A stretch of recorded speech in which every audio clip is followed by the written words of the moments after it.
الحمد لله وكفى وسلام على عباده الذين اصطفى أما بعد فقال رسول الله صلى الله عليه وسلم الحزن رفيقي سبحان ربك رب العزة عما يصفون وسلام على المرسلين والحمد لله رب العالمين اللهم صل على سيدنا محمد وعلى آل سيدنا محمد وبارك وسلم اللهم صل على سيدنا محمد وعلى آل سيدنا محمد وبارك وسلم اللهم صل على سيدنا محمد وعلى آل سيدنا محمد وبارك وسلم الحزن رفیقی اور حزن میرا ساتھی ہے۔ حزن کا لفظی مطلب ہوتا ہے دل کا غم، دل کا دکھ، اس کو حزن کہتے ہیں۔ 3 الفاظ ہیں جو قرآن مجید میں استعمال ہوئے اور تینوں کے معنی بہت ملتے جلتے ہیں۔ عام لوگ تینوں میں کوئی فرق نہیں کرتے، مگر اہل علم کے نزدیک تینوں میں بہت باریک فرق۔ ایک لفظ ہے خوف، دوسرا ہے خشیت اور تیسرا ہے حزن۔ خوف کہتے ہیں ڈر کو اور خشیت بھی کہتے ہیں ڈر کو، مگر خوف کہتے ہیں حسی اشیاء سے ڈرنا اور خشیت ہوتی ہے غیر حسی اشیاء سے ڈرنا۔ یہ انسان کی ایک فطرت ہے کہ وہ اچانک کوئی بات پیش آ جائے تو خوف کھا جاتا ہے۔ یہ طبعی خوف مقام نبوت کے بھی خلاف نہیں ہے۔ چنانچہ حضرت موسیٰ علیہ السلام پر یہ خوف طاری ہوا جب انہوں نے اپنے عصا کو اژدہا بنا ہوا دیکھا۔ فَأَوْجَسَ فِي نَفْسِهِ خِیفَةً مُوسیٰ، دیکھا حضرت موسیٰ علیہ السلام ڈر گئے جب وہ یکدم اژدہا بن گیا۔ اللہ تعالیٰ فرماتے ہیں قُلْنَا لَا تَخَفْ، ہم نے کہا ڈر نہیں، تو یہ ایک فطری چیز ہے۔ اسی طرح حضرت موسیٰ علیہ السلام نے 2 آدمیوں کو لڑتے دیکھا تو ان میں سے ایک ان کا اپنی قوم کا تھا، ماننے والا تھا، اور دوسرا مخالفین میں سے تھا۔ اب انہوں نے اس کو جو تنبیہ کی خاطر ایک مکہ لگایا، فقضى موسیٰ فوقظ موسیٰ فقضى علیہ، وہ تو نمٹ ہی گیا۔ اللہ تعالیٰ کی شان دیکھیں کہ دوسرے دن جب نکلے تو ان کا وہی جو قوم کا بندہ تھا وہ کسی اور سے لڑ رہا، انہوں نے اس کو تنبیہ کرنی چاہیے۔ یہ کل کا حال تو آنکھوں سے دیکھ چکا تھا، وہ سمجھا کہ آج شاید میری باری ہے، آج مجھے ہی نہ کہیں ٹیکنیکل ناک آؤٹ کر دیں، تو وہ بول پڑا کہ جی کل آپ نے فلاں بندے کے ساتھ یہ معاملہ کیا، اور یہ بات فرعون تک پہنچ گئی۔ وہ تو پہلے ہی موقع کی تلاش میں تھا، تو اس نے اسمبلی کا اجلاس بلا لیا اور سب نے متفقہ قرارداد پاس کر دی کہ اس بندے کے بدلے میں حضرت موسیٰ علیہ السلام کو قتل کر دیا جائے۔ ان بندوں میں سے ایک نیک آدمی تھا،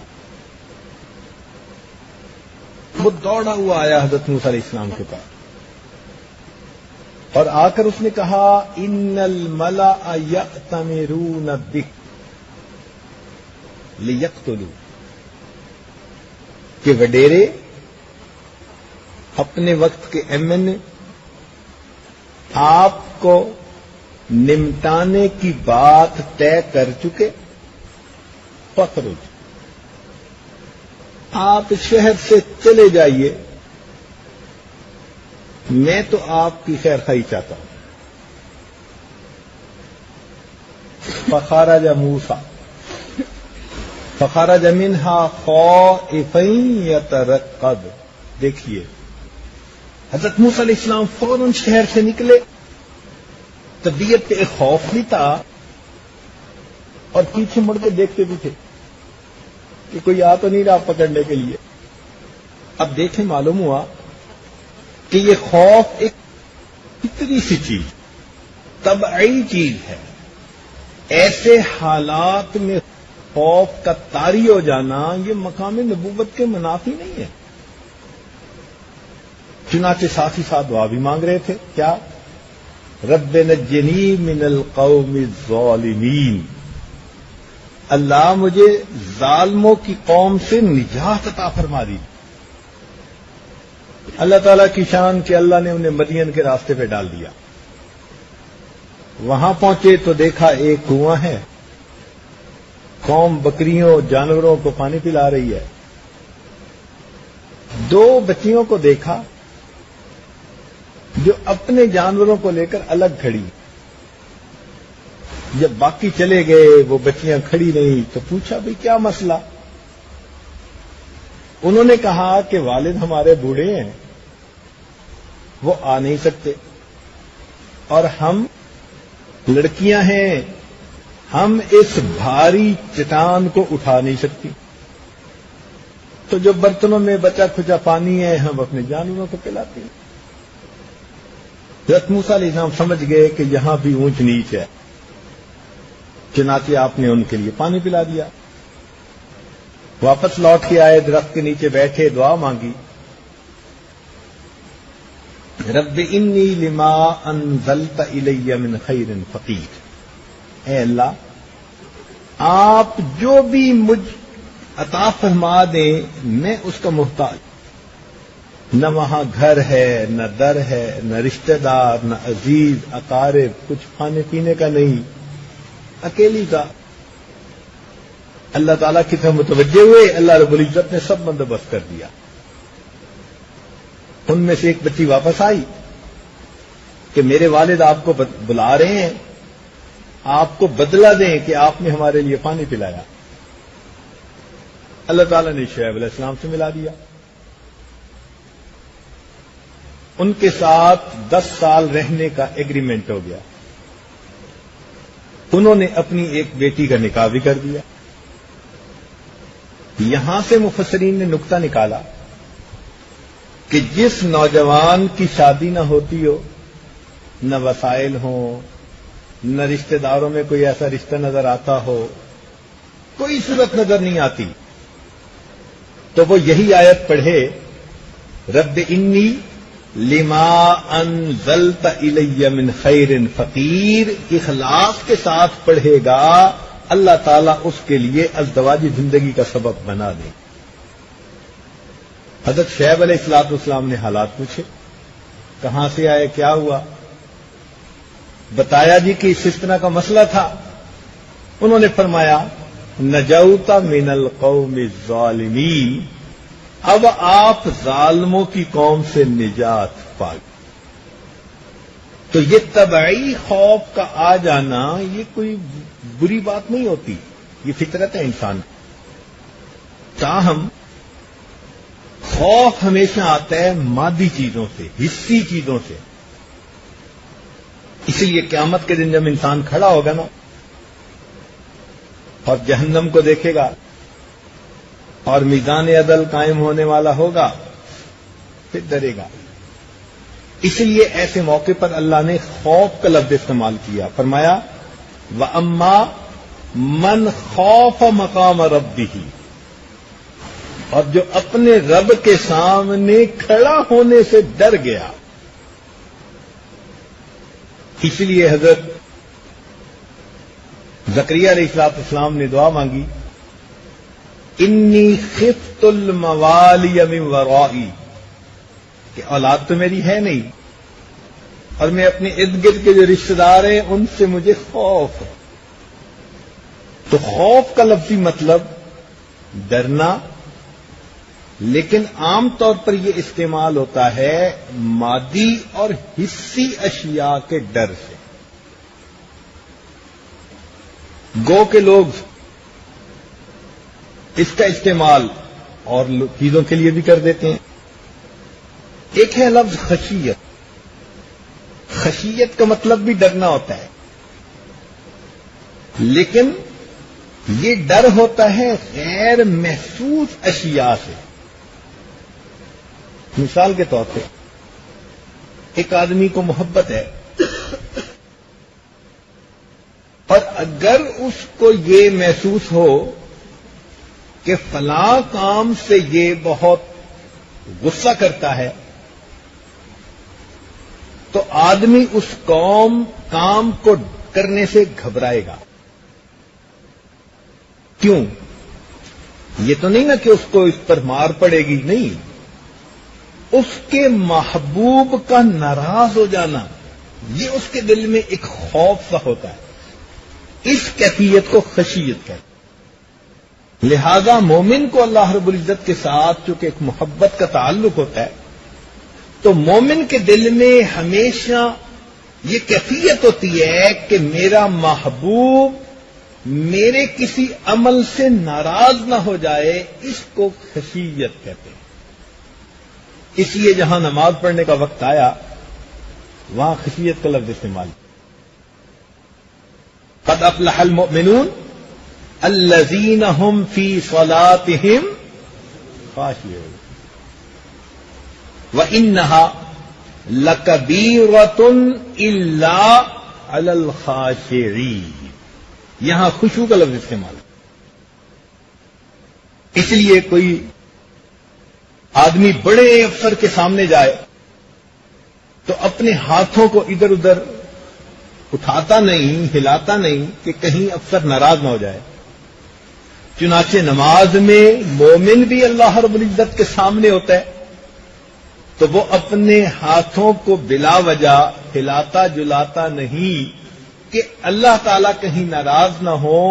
اس ہاتھوں کے نہ ہلانے کو حدیث پاک میں خشوع کہا گیا. اس لیے ایک بندہ جو اپنی داڑھی میں بار بار ہاتھ مار رہا تھا، نبی صلی اللہ علیہ وسلم نے لو خشع قلب ھذا، اگر اس بندے کے دل میں خشوع ہوتا تو خشوع کا مطلب ہوتا ہے غیر محسوس اشیاء کا ڈر دل میں ہونا.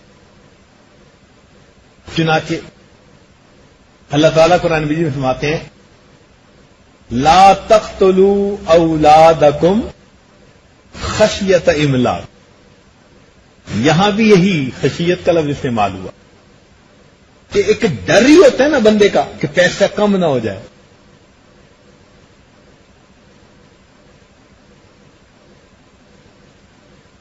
اسی لیے اللہ والے اللہ رب العزت کی خشیت اپنے دل میں رکھتے ہیں. ولا یخشون احدا الا اللہ. حضرت خضر علیہ الصلوۃ والسلام نے جب ایک بچے کو قتل کر ڈالا تو حضرت موسیٰ علیہ السلام نے پوچھا کہ آپ نے کیوں قتل کیا؟ تو انہوں نے جواب میں فرمایا فخشینا ان یرهقهما طغیانا وکفرا. تو وہاں بھی یہی لفظ استعمال کیا گیا. حضرت موسیٰ علیہ السلام جب کوہ طور پر چلے گئے تو پیچھے ان کی قوم نے بچڑے کو پوجنا شروع کر دیا. حضرت ہارون علیہ السلام نے منع تو کیا مگر قوم نے بات نہ مانی. حضرت موسیٰ علیہ السلام جب واپس آئے تو ان کو بہت جلال آیا، جلالی کیفیت تھی. انہوں نے اپنے بھائی کو پکڑ کے کھینچا، ان کی ریچھ کو پکڑا تو انہوں نے جواب میں کیا فرمایا؟ یبن ام لا تأخذ بلحیتی ولا برأسی. اب یہاں میرا بھائی اخی کہہ کے نہیں پکارا گیا، چونکہ اخی کے لفظ میں وہ محبت نہیں یعنی بیدار ہوتی جو اس لفظ سے ہوتی ہے یبن ام، اے میری ماں کے بیٹے. تو حکمت دیکھیے، بلاغت دیکھیے. ایسا لفظ استعمال کیا جو دل میں محبت کو بیدار کرتا ہے. یبن امہ، میری ماں کے بیٹے. تو اس کے جواب میں ہارون علیہ السلام نے کیا فرمایا کہ انی خشیت ان تقول فرقت بین بنی اسرائیل. وہاں بھی اسی لفظ کو استعمال کیا گیا. ایمان والوں کے بارے میں فرمایا یخشون ربہم. تو خشیت کا لفظی مطلب ہوا ڈر، مگر غیر محسوس چیز سے. تیسرا لفظ ہے حزن. اس کا مطلب بھی ڈر، لیکن کیسا ڈر؟ تو فرق سمجھیے کہ خوف کہتے ہیں باہر کا ڈر، اور حزن کہتے ہیں اندر کا غم. تو خوف کا تعلق ظاہر سے ہے اور حزن کا تعلق من سے، دل سے. اسی لیے یہ لفظ قرآن مجید میں انبیاء کرام کے بارے میں بہت زیادہ استعمال ہوا ہے، کیونکہ انبیاء کرام کو اپنی امت کا غم ہوتا ہے، اور وہ اپنی امت کے غم میں بہت اللہ کے حضور فریادیں کرتے رہے. اس لیے یہ حزن کا لفظ بہت زیادہ استعمال ہوا. تو حزن کا لفظی مطلب ہوا دل کا غم.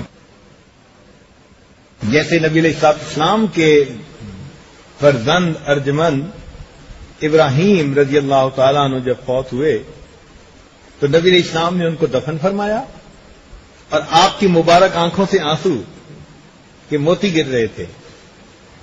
تو کسی نے پوچھا کہ اے اللہ کے محبوب صلی اللہ علیہ وسلم، آپ بھی بیٹے کی جدائی میں رو رہے ہیں.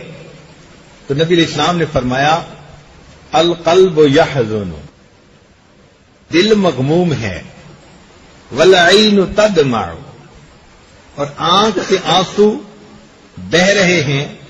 وَإِنَّا بِفِرَاقِكَ یا ابراہیم لَمَحْزُونُونَ. ابراہیم ہم تیری جدائی میں بہت غمزدہ ہیں.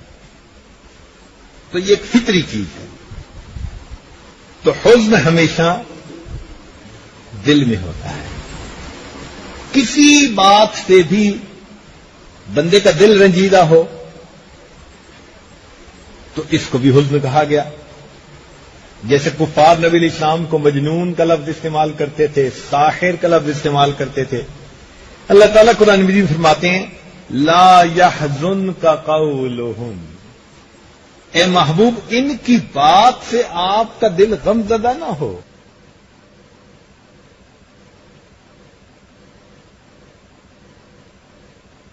اسی لیے کچھ لوگ صحابہ کرام میں سے نبی علیہ السلام کے ساتھ جہاد پہ جانا چاہتے تھے، مگر ان کے پاس پیسہ نہیں تھا، سواری نہیں تھی، سفر لمبا تھا، جا نہیں سکتے تھے. تو ان کی آنکھوں میں سے آنسو تھے جب انہوں نے مجاہدین کو جاتے دیکھا. اللہ تعالیٰ ان کے بارے میں فرماتے ہیں کہ یہ بھی لوگ ہیں کہ جو خرچ نہیں کر سکتے، یہ رو رہے ہیں حزنن اللہ یجدوا ما ينفقون. یہ مغموم ہے دل میں کہ یہ خرچ نہیں کر سکتے، اور اس وجہ سے آپ کے ساتھ جانے کی سعادت ان کو نہیں مل پا رہی. اس لیے جنتی لوگ جیسے ہی جنت میں قدم رکھیں گے تو ان کے دل میں جو ایک غم ہوگا نا کہ کہیں روک نہ لیا جائے، کہیں دروازہ نہ بند کر دیا جائے، کہیں پوچھ نہ لیا جائے، وہ بالکل ختم ہو جائے گا. اور وہ جنت میں داخل ہوتے ہی کہیں گے الحمدللہ الذی اذھب عنا الحزن. سب تعریفیں اللہ کے لیے ہیں کہ جس نے ہمارے دل سے غم کو ہٹا دیا. اسی لیے حضرت یعقوب علیہ السلام نے یوسف علیہ السلام کی جدائی میں کہا تھا انما اشکو بثی وحزنی الی اللہ. دیکھا تو یہ دل کا حزن ہوتا ہے.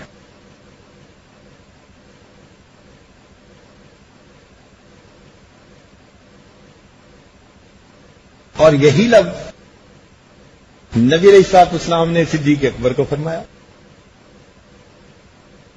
قرآن مجید نے اس کو نقل کیا.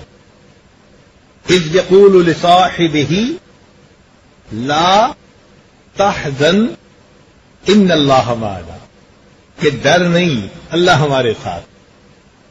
اور یہاں سے کچھ مخالفین اعتراض نکالتے ہیں. وہ کہتے ہیں جی حضرت علی رضی اللہ تعالیٰ عنہ بڑے بہادر تھے، نہ ڈرتے تھے نہ گھبراتے تھے. اور سیدنا صدیق اکبر عنہ کے بارے میں آتا ہے کہ بہت ڈرنے والے تھے، یعنی دوسرے لفظوں میں کہنا چاہتے تھے کہ بزدل. اور آیت یہ پڑھتے ہیں کہ ڈر گئے ہجرت کے وقت، تو نبی علیہ السلام کو کہنا پڑا لا تحزن، ڈر نہیں. اب یہ اعتراض ان کا بہت ہی کمزور ہے، اس لیے کہ ان کو اپنی جان کا غم نہیں تھا. ان کو یہ ڈر تھا، غم تھا کہ کہیں کافر نبی علیہ الصلوۃ والسلام کو کوئی تکلیف نہ پہنچائے. اور اس کی وجہ سے نبی علیہ السلام کو فرمانا پڑا لا تحزن، کہ آپ ڈرے نہیں، غم نہ کریں. ہماری اس بات کی دلیل کہ کیسے ان کو غم تھا، قرآن مجید میں سے، قرآن عظیم الشان. چنانچہ جب بھائیوں نے کہا تھا کہ ہم یوسف کو لے جانا چاہتے ہیں، یرتا و یلعب، کھیلیں گے بھاگیں گے، تو اس کے جواب میں یعقوب علیہ السلام نے کیا کہا تھا؟ انی لیحزننی ان تذهبوا بہ. یہ بات میرے دل کو غمگین کرتی ہے کہ میں اسے آپ کے ساتھ بھیجوں. تو آپ لوگ کہہ دیں گے اکلہ الذئب، اس کو بھیڑیا کھا گیا. اب دیکھیں ادھر نبی علیہ السلام ہے اور وہ اپنے بیٹے کے بارے میں وہی لفظ استعمال کر رہے ہیں، انی لیحزننی. تو یہ حزن کا دل میں ہو جانا یہ مقام نبوت یا صدیقیت کے خلاف نہیں ہو. اور اللہ تعالی کی شان دیکھیں کہ اللہ رب العزت نے یہی لفظ تو نبی علیہ السلام کو فرمایا. اگر کوئی کہنے والا یوں کہے کہ جی وہ دل کے تھوڑے تھے اس لیے نبی علیہ السلام کو کہنا پڑا، تو یہی لفظ اللہ تعالیٰ نے نبی علیہ السلام کو فرمایا. چنانچہ اللہ تعالیٰ فرماتے ہیں وَلَا تَحْزَنْ عَلَيْهِمْ وَلَا تَكُ فِي ضَيْقٍ مِّمَّا يَمْكُرُونَ إِنَّ اللَّهَ مَعَ الَّذِينَ اتَّقَوْا وَالَّذِينَ هُمْ مُحْسِنُونَ. اب یہاں پر اللہ تعالیٰ اپنے محبوب کو کیا فرما رہے ہیں؟ لا تحزن علیہم. تو کیا پھر یہاں بھی یہی ترجمہ لیا جائے گا؟ تو معلوم ہوا کہ یہ دل کا غم تھا. چنانچہ صدیق اکبر کی شان دیکھیے کہ جو لفظ اللہ تعالی نے قرآن مجید میں اپنے محبوب کے لیے استعمال کیا لا تحزن،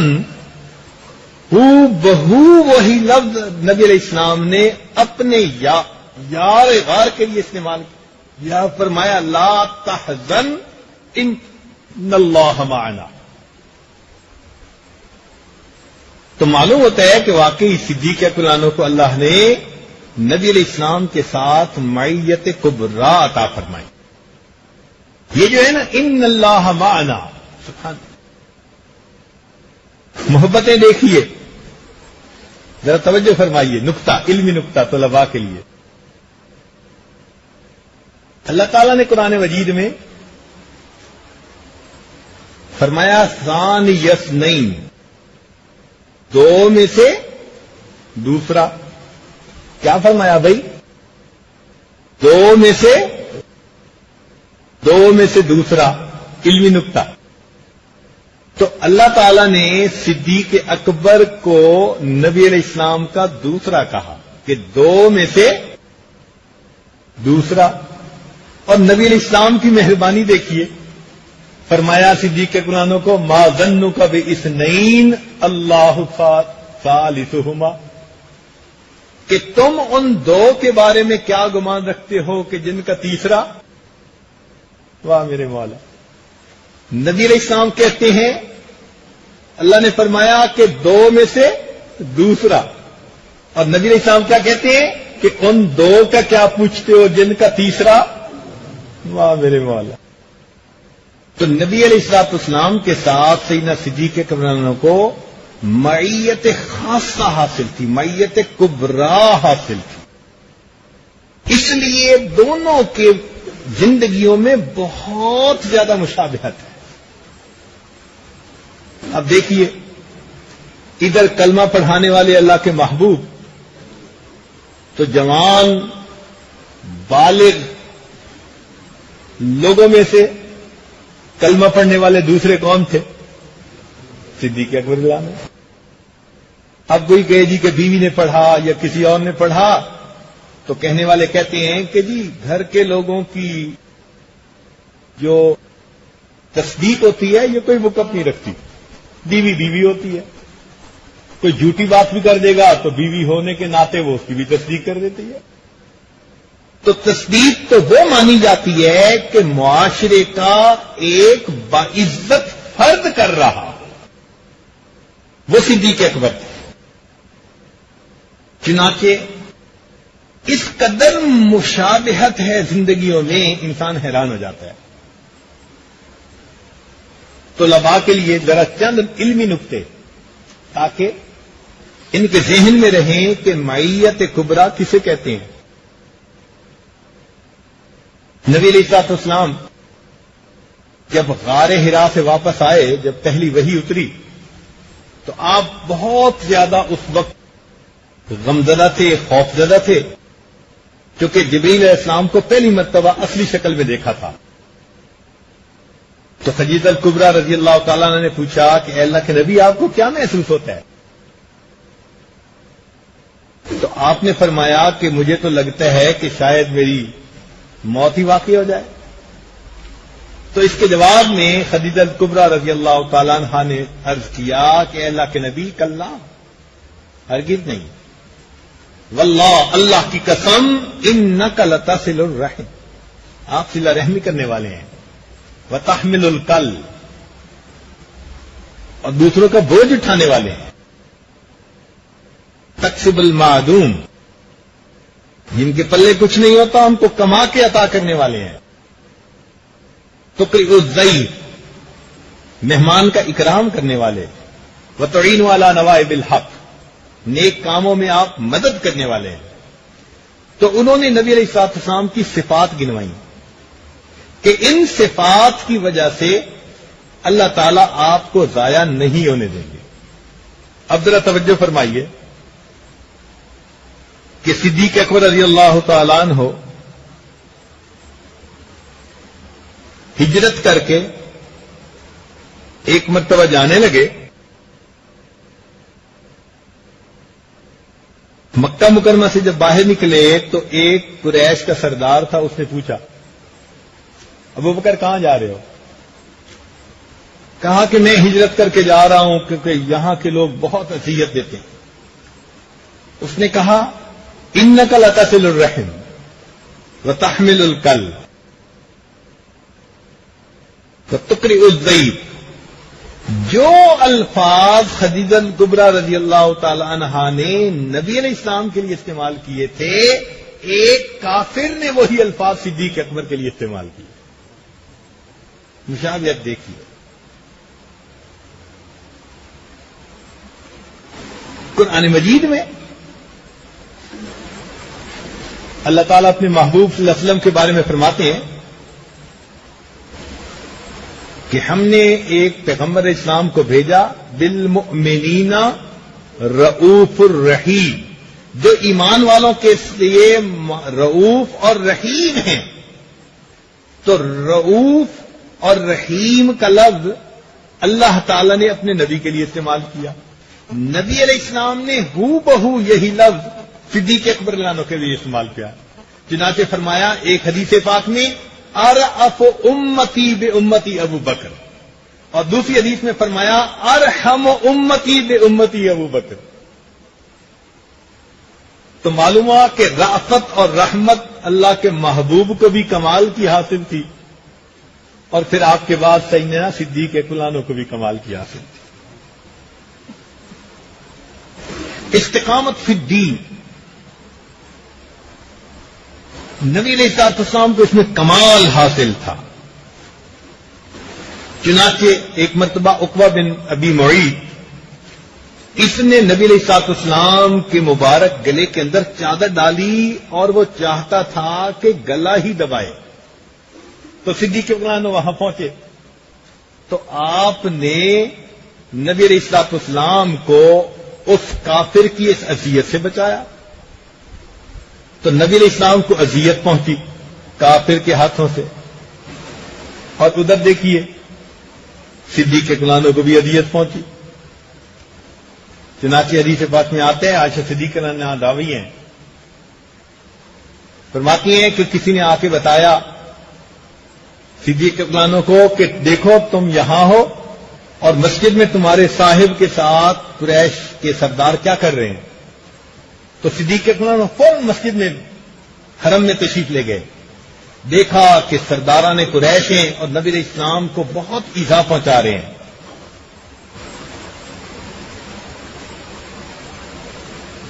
تو حضرت صدیق اکبر عنہ نے فرمایا اتقتلون رجلا ان یقول ربی اللہ، اور یہ کہہ کر جو ان کے قریب گئے تو کافروں نے نبی علیہ السلام کو تو چھوڑ دیا اور صدیق اکبر عنہ کو پکڑ لیا. اتنی اذیت پہنچائی، اتنی پہنچائی کہ بالآخر جب صدیق اکبر عنہ ملنے کے لیے دوبارہ آئے ایک دن کے بعد تو نبی علیہ السلام نے ان کی پیشانی پہ بوسہ دیا. انہوں نے بھی دین کی خاطر تکلیف اٹھائی اور مشابہت دیکھیے. نبی علیہ الصلوۃ والسلام کی دعا سے اللہ تعالیٰ نے عمر لانوں کو اسلام کی توفیق عطا فرمائی، اور جس دن ابوبکر صدیق لانوں کو یہ سزا یعنی مارا گیا، ان کی مار سے متاثر ہو کر حمزہ لانوں اسلام میں داخل ہوئے. نبی علیہ السلام کی دعا سے یہ شعر اسلام میں داخل ہوا، اور صدیق لانوں کے عملی فعل سے اسلام کا یہ شعر اسلام میں داخل ہوا. مشابہت بالکل کامل نظر آتی ہے. چنانچہ ہجرت کے موقع پر اللہ رب العزت نے فرمایا اذ یقول لصاحبہ لا تحزن ان اللہ معنا، تو یہ معیت کی خوشخبری نصیب ہو گئی. اللہ نے فرمایا ثانی اثنین، دو میں سے دوسرا. اب جہاں نبی علیہ السلام پہلے، صدیق اکبر دوسرے، اور جہاں صدیق اکبر پہلے وہاں نبی علیہ السلام دوسرے. یہ بڑے مزے کا نکتہ ہے طلباء کے لیے. ثانی اثنین، دو میں سے دوسرا. تو جہاں نبی علیہ السلام پہلے وہاں صدیق اکبر دوسرے. چنانچہ اسلام میں دوسرے اور دین کے ہر کام میں دوسرے. حتیٰ کہ نماز میں امام اگر بنے اللہ کے محبوب تو ان کے بعد دوسرے امام کون بنائے گئے؟ صدیق اکبر بنائے گئے. اگر غار میں اگر مزار میں تشریف لے گئے اللہ کے محبوب تو ان کے بعد دوسرے کون وہاں گئے؟ دو میں سے.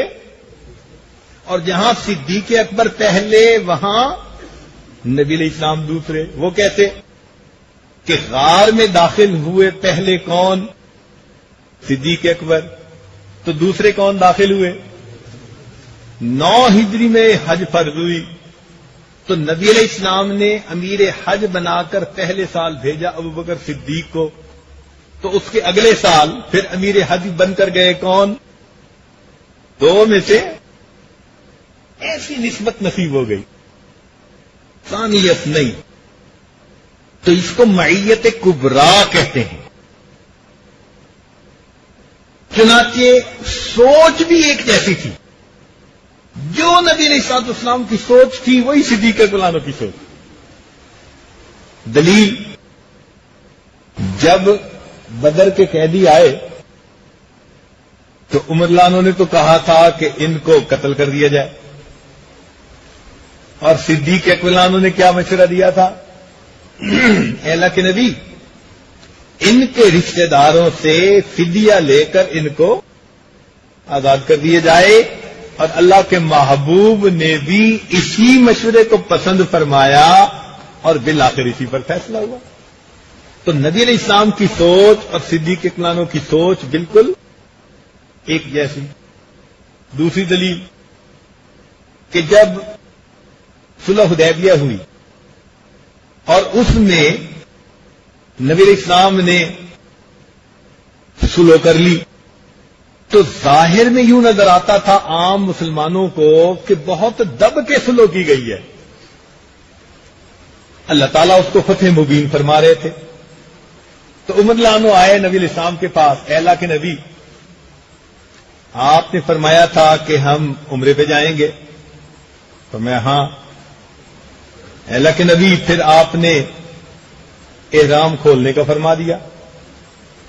تو نبی علیہ السلام نے جواب دیا کہ کیا میں نے یہ بھی کہا تھا کہ اسی سال جائیں گے؟ عمر، جب بھی تم جاؤ گے احرام پہن کر وہاں جاؤ گے تم طواف ضرور کرو گے بیت اللہ کا. اور پھر نبی علیہ السلام نے فرمایا، عمر، میں اللہ کا رسول ہوں، وہی کہتا ہوں جو اللہ کا حکم ہوتا ہے. عمر رضی اللہ عنہ نے سن لیا. واپس آ رہے تھے، صدیق اکبر مل گئے. ابو بکر، ہم اس طرح دب کے سلو کر رہے ہیں. اصل تو یہ تھا نا کہ دل میں شوق ولولہ تھا بیت اللہ کو دیکھنے کا، اور اب واپس جانے کا حکم مل گیا تو طبیعت کا جذبہ کچھ وقت لے رہا تھا ٹھنڈا ہونے میں. تو ابو بکر صدیق سے کہا، ابو بکر، کیا ہم حق پر نہیں ہیں؟ ان کا ہاں. ہم کافروں سے دبنے والے ہیں؟ ان کا نہیں. پھر ہم ایسی سلوک کیوں کر رہے ہیں؟ تو صدیق اکبر عنہ نے آگے سے جواب میں فرمایا، عمر، یہ بتاؤ کہ نبی علیہ السلام اللہ کے رسول ہیں؟ عمر رضی اللہ عنہ کہتے ہیں جی. فرمایا، پھر اللہ کے رسول وہی کہتے ہیں جو اللہ تعالیٰ کہتے ہیں. جو الفاظ نبی علیہ السلام نے کہے تھے بہو وہی الفاظ صدیق اکبر عنہ نے کہے. ذہن اور فکر میں بھی اس قدر ایک دوسرے کے ساتھ مطابقت تھی، اعمال اور افعال میں مطابقت تھی. چنانچہ حدیث پاک میں آتا ہے کہ نبی علیہ السلام کے پاس باغ تھا. فدق ایک جگہ تھی خیبر سے کچھ پہلے، میں نے یہ دیکھنے کی جگہ وہ موقع ملا ہے. تو وہاں کے باغات سے آمدنی آتی تھی تو نبی علیہ السلام ضرورت مندوں کے اوپر خرچ کیا کرتے تھے، قریش کے نوجوانوں کی شادیاں کروانے کے لیے. ایک مرتبہ فاطمہ رضی اللہ عنہا نے عرض بھی کیا، اے اللہ کے نبی، اسے آپ ہمارے لیے وقف کر دیجئے. تو نبی علیہ السلام نے خاموشی اختیار فرمائی، مگر اس کو وقف نہیں فرمایا. سب کے پیسہ خرچ کرتے رہے.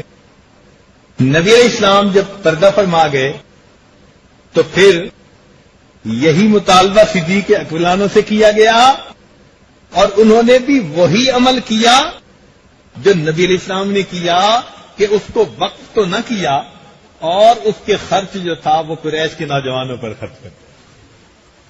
اعمال میں بھی بالکل مطابقت تھی.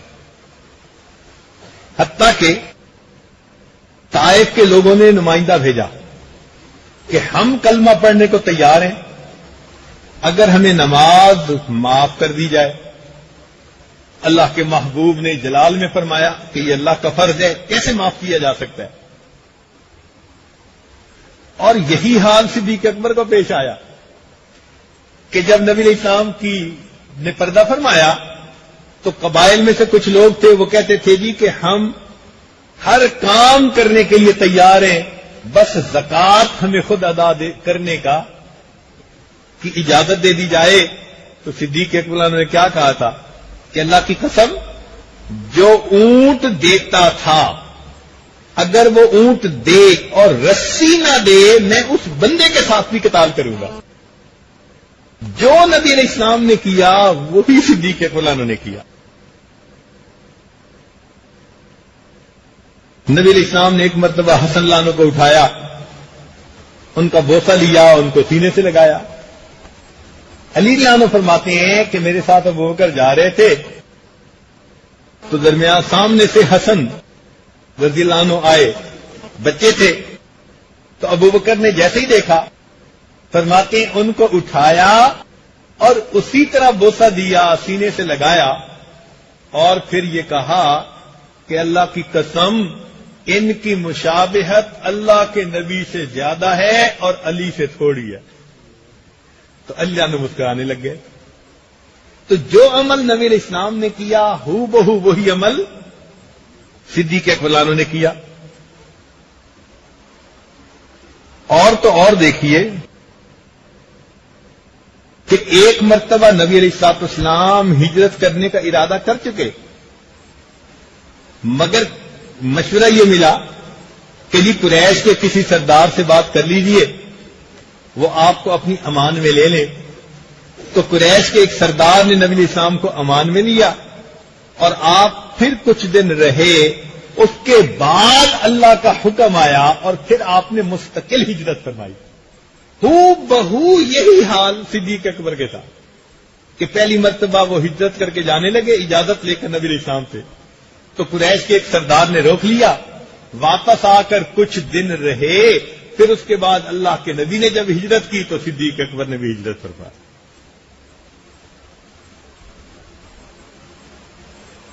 خیش و اقارب میں بھی جو حالات نبی علیہ السلام کو پیش آئے وہی حالات صدیق اکبر عنہ کو پیش آئے. ذرا توجہ فرمائیے گا, بات بڑی سمجھنے والی ہے.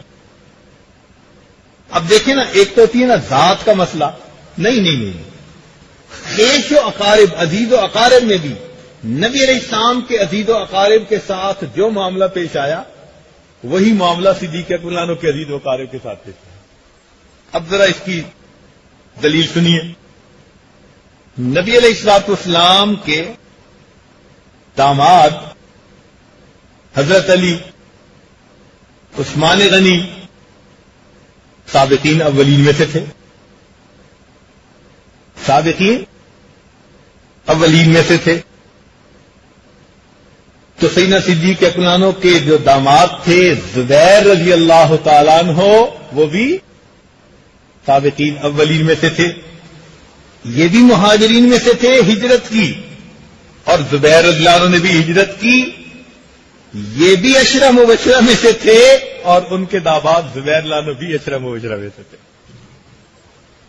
جو ان کے داماد کو اللہ نے مناقب دیے وہ ان کے داماد کو بھی عطا فرمائے.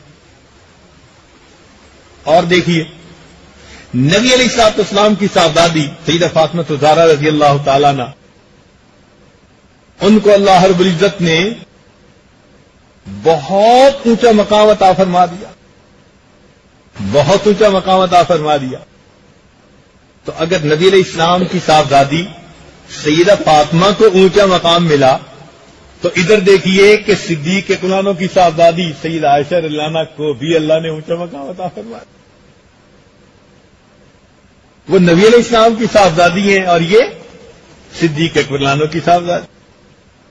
چنانچہ آتا ہے کہ ایک مرتبہ دونوں بیٹھے ہوئے تھے, درجہ ماں بیٹی کا تھا. عائشہ صدیق عنہ ماں ہیں, وہ بیٹی ہیں, مگر عمر میں بہت زیادہ فرق نہیں تھا. تو پھر آپس میں ذرا خوشی باتیں بھی ہو جاتی تھی. تو فاطمہ رضی اللہ عنہا مسکرائی. تو ام المومنین نے پوچھا کہ فاطمہ مسکرائی کیوں؟ کہ میرے ذہن میں ایک بات آئی ہے. کیا بات؟ کہ میں نبی علیہ الصلوۃ والسلام کی صاحبزادی ہوں, میرے والد محمد الرسول اللہ ہیں. اللہ نے مجھے یہ ایک شرف عطا فرمایا, مگر آپ کے والد تو ابو بکر ہیں. تو اس بات کو سن کر عائشہ صدیقہ رضی اللہ تعالی عنہا نے نبی علیہ السلام کی تعریفیں کرنی شروع کر دی. فاطمہ آپ نے سچ کہا کہ آپ کے والد رسول اللہ صلی اللہ علیہ وسلم ہیں، ہمیں ایمان ملا ان کے صدقے، قرآن ملا ان کے صدقے، خدا ملا ان کے صدقے، یہ ملا یہ ملا. نبی علیہ السلام کی تعریف کی انتہا کر دی. اور جب خوب دل جی بھر کے تعریف کر لی نا تو پھر مسکرا کے کہا کہ فاطمہ ایک بات میرے دل میں بھی آ رہی ہے. ان کا وہ کیا؟ ان کا ہاں کہ اگر آپ کے خاوند علی المرتضی ہیں تو فاطمہ میرے خاوند بھی تو محمد مصطفیٰ ہے. اور پھر مسکرا کے کہا کہ فاطمہ ایک بات اور آ رہی ہے. ان کا وہ کیا؟ ایک بات اور ذہن میں آ رہی ہے کہ قیامت کا دن ہوگا، ہم جنت میں جائیں گے، فاطمہ آپ کا ہاتھ علی المرتضی کے ہاتھ میں ہوگا اور میرا ہاتھ محمد مصطفیٰ کے ہاتھ میں ہوگا. تو دیکھو اللہ نے ان کی بیٹی کو بھی شرف عطا کیا اور سیدہ عائشہ صدیقہ رضی اللہ عنہا کو بھی شرف عطا فرمایا. پھر اور دیکھیے غربت کے حالات. سیدہ فاطمہ الزہرا رضی اللہ عنہا پھر خود فرماتی ہیں ہاتھوں میں گٹے پڑ جاتے تھے، میں پانی بھر کر لاتی تھی، میں اونٹوں کو گٹلیاں توڑ کے کھلاتی تھی، خدمت کرتی تھی اونٹنیوں کی، گھر میں کبھی پکتا تھا کبھی نہیں پکتا تھا. جو غربت کے حالات نبی علیہ السلام کی اس صاحبزادی نے برداشت کیے، وہی معاملہ صدیق اکبر رضی اللہ عنہ کے ساتھ کہ ان کی صاحبزادی اسماء رضی اللہ تعالیٰ عنہ کے اوپر یہی غربت کے حالات، وہ بہو اسی طرح غربت کے حالات. اچھا اور دیکھیے کہ نبی علیہ الصلوۃ والسلام کے نواسے سیدنا حسین رضی اللہ تعالیٰ عنہ، ان کو بھی شہید کیا گیا. تو ادھر دیکھیے کہ صدیق اکبر لانو کے نواسے عبداللہ ابن زبیر لانو کو بھی شہید کیا گیا. ان کے نواسے بھی صحابی بنے، ان کے نواسے بھی صحابی بنے. ان کو شہید کیا گیا تو ان کی لاش بھی کئی دن وہاں پڑی رہی، اور جب ان کو شہید کیا گیا تو ان کی لاش بھی کئی دن لٹکتی رہی. بالکل ایک جیسے حالات ہیں. تو صرف نبی علیہ السلام کی اور صدیق اکرم کی آپس میں مشابہت ذات کی حد تک نہیں تھی، بلکہ عزیز و اقارب کے حالات میں بھی مشابہت. چنانچہ اعمال میں دیکھیے اللہ رب العزت نے اگر نبی علیہ السلام کو صحابہ کا امام بنایا تو ان کے دوسرے امام کون بنے؟ صدیق اکبر بنے. اور ایک مزے کی بات سنیے، ایک ہی نماز میں پہلے صدیق اکبر امام بنتے ہیں تو اسی نماز کی آخری رکعت میں اللہ کے محبوب امام بن رہے ہیں. بہو مشابہت. چنانچہ اللہ رب العزت نے نبی علیہ الصلوۃ والسلام کو بہت شرف عطا فرمایا. نبی علیہ السلام نے فرمایا انا اتقی ولد آدم، اولاد آدم میں سب سے زیادہ متقی. تو جو لفظ نبی علیہ السلام نے استعمال فرمایا، اللہ نے وہی لفظ اپنے پیارے صدیق کے لیے استعمال کیا، وَسَيُجَنَّبُهَا الْأَتْقَى الَّذِي يُؤْتِي مَالَهُ يَتَزَكَّىٰ. دیکھا قرآنی الفاظ کا استعمال بھی بالکل ایک طرح کا ہو رہا ہے. چنانچہ اللہ تعالیٰ اپنے محبوب کے بارے میں فرماتے ہیں قُلْ إِن كُنتُمْ تُحِبُّونَ اللَّهَ فَاتَّبِعُونِي يُحْبِبْكُمُ اللَّهُ. تو نبی علیہ السلام کی اتباع کرنے والوں کے بارے میں فرمایا کہ جو اتباع کریں گے تو کیا ہوگا؟ یحببکم اللہ، اللہ تعالیٰ تم سے محبت فرمائیں گے. اور بالکل اسی طرح ہوا کہ صدیق اکرام نے جس قافلے کو بھیجا تھا ان کے بارے میں اللہ تعالیٰ کا پہلے ایک جو ہے وہ فرمان آ چکا تھا. فرمایا کہ اللہ تعالیٰ ایک ایسی قوم کو پیدا فرمائے گا یحبہم ویحبونہ، وہ اللہ سے محبت کریں گے، اللہ ان سے محبت کرے. اور یہ وہ لوگ تھے جو صدیق اعلان کے زمانے میں گئے تھے. اب دیکھیے ادھر فرمایا اذلۃ علی المؤمنین، ایمان والوں کے سامنے وہ اپنے کندھے جھکانے والے ہوں گے، پست کرنے والے ہوں گے، یعنی ان کو ایمان والوں سے ایسی محبت ہوگی. اور نبی کے صحابہ کے بارے میں بھی اللہ یہی فرماتے ہیں والذین معہ اشداء علی الکفار رحماء بینہم. پھر اور مشابہت دیکھ لیجئے کہ نبی علیہ الصلوۃ والسلام کی جو وفات مبارکہ ہوئی تو اس کا ظاہر میں سبب زہر بنا، اور صدیق اعلان کی جو وفات ہوئی اس کا ظاہر سبب کیا بنا؟ ادھر جو زہر والا کھانا تھا وہ ہدیہ کے طور پر بھیجا گیا تھا، اور صدیق اعلان کے بھی جو زہر کا کھانا تھا وہ ہدیہ کے طور پر بھیجا گیا. یہ نبی علیہ السلام نے جو کھانا کھایا تھا یہ بھی دو آدمیوں نے کھانا کھایا. دوسرے آدمی پہ زہر کا فوراً اثر ہوا اور وہ فوراً دنیا سے چلا گیا، اور ادھر یہ کھانا بھی دو بندوں نے کھایا تھا اور دوسرے بندے پر زہر کا فوری اثر ہوا اور وہ فوراً شہید ہو گیا، جبکہ نبی علیہ السلام پر زہر کا اثر ہوا اور وفات کے وقت بہت شدید بخار ہوا، اور ادھر صدیق اعلان نے جو زہر استعمال کیا اس کی وجہ سے بھی موت کے وقت شدید بخار ہوا. ادھر بھی بخار ادھر بھی بخار، ادھر بھی شدید ادھر بھی شہید، ادھر بھی اس کی وجہ سے ان کو شہادت ملی ادھر ان کو بھی شہادت ملی. چنانچہ بعض روایات میں آتا ہے کہ وفات سے کچھ دیر پہلے جو آخری آیت نبی علیہ السلام کی زبان سے نکلی تھی وہ تھی مع الذین انعم اللہ علیہم من النبیین والصدیقین والشہداء والصالحین، اور ہو بہو یہی آتا ہے کہ ابوبکر صدیق کے زبان سے جو آخری آیت سنی گئی وہ تھی مع الذین انعم اللہ علیہم من النبیین والصدیقین والشہداء والصالحین. ہو بہو ایک جیسے حالات. عالم نظر میں دیکھیے نبی علیہ الصلوۃ والسلام نے ادھر ان کی بیٹی فاطمہ موجود ہے اور ادھر دیکھیے کہ ان کی بیٹی سیدہ عائشہ موجود ہے. اور پھر وفات میں بھی مشابہت دیکھیے. اللہ کی شان کہ نبی علیہ الصلوۃ والسلام سوموار کے دن دنیا سے رخصت ہوئے، اور اللہ کی شان دیکھیے کہ صدیق اعلانوں کی وفات بھی سوموار کے دن ہوئی. جس چار پائی پر نبی علیہ الصلوۃ والسلام کو رکھا گیا صدیق اعلانوں کا جنازہ اٹھانا تھا، ہو بہو اسی چارپائی کو استعمال کیا. ان کو بھی 3 کپڑوں میں کفن دیا گیا، ان کو بھی 3 کپڑوں میں کفن دیا گیا. مزے کی بات دیکھیں کہ ان کی وفات بھی 63 سال کی عمر میں ہوئی اور ان کی وفات بھی 63 سال کی عمر میں ہوئی.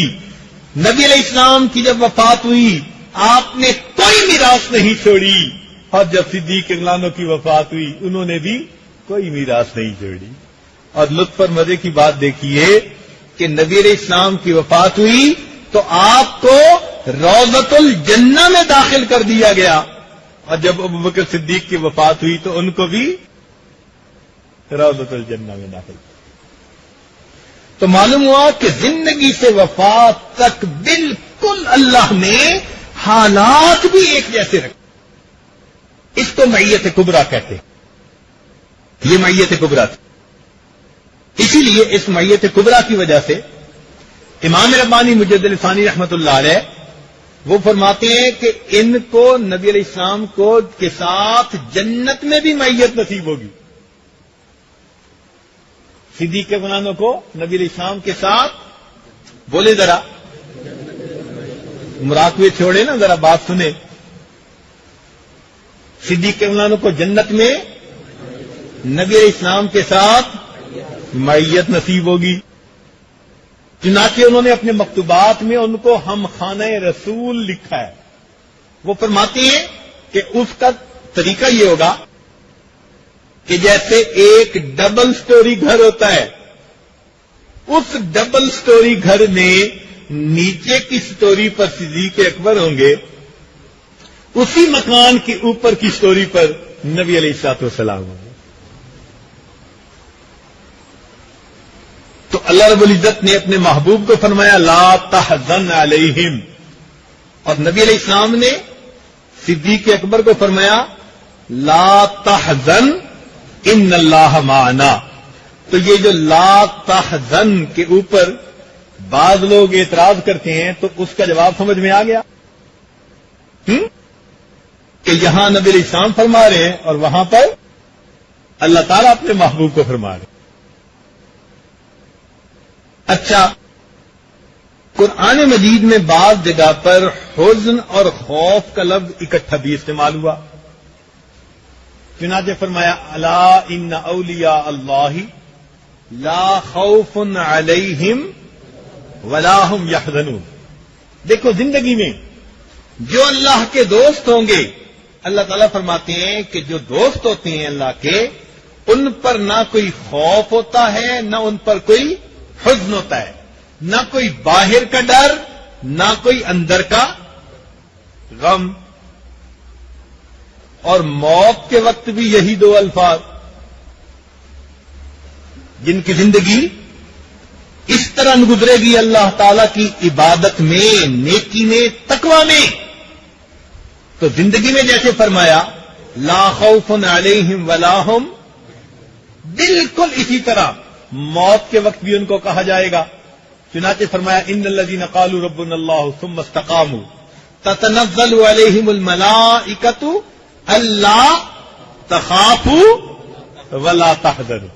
تو دیکھو، زندگی میں بھی یہی، نہ تمہارے اوپر کوئی خوف نہ حزن، اور موت کے وقت فرشتے بھی یہی بشارت دے رہے ہیں. کیا کہہ رہے ہیں؟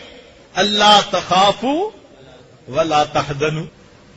اور پھر اس کے بعد آگے دیکھیے کہ یہی لوگ جب وہاں سے جنت میں جائیں گے تو اللہ رب العزت بھی ان کو یہی بشارت دیں گے یا عباد لا خوف علیکم اليوم ولا انتم تحزنون. تو دیکھا، دونوں لفظ اکٹھے استعمال ہوئے نا. یہ اللہ رب العزت کی رحمت.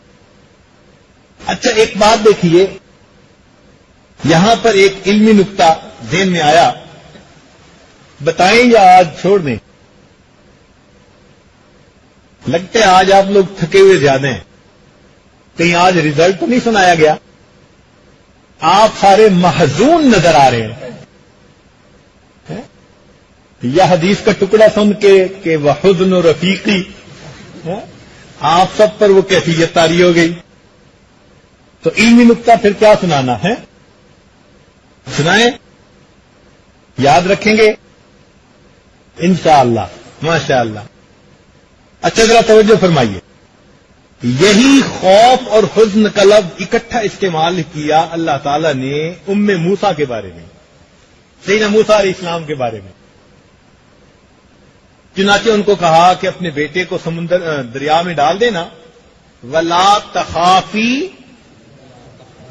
اونچا بولیں، ولا تخافی ولا تحزنی. خوف بھی نہیں کھانا اور گھبرانا بھی نہیں. اللہ تیری شان. اب جب اللہ تعالیٰ کی شان یہ ہے کہ جب وہ کسی کے ذمے کام لگاتے ہیں اور وہ بندہ کر دیتا ہے تو اللہ تعالیٰ انعام دیتے ہیں.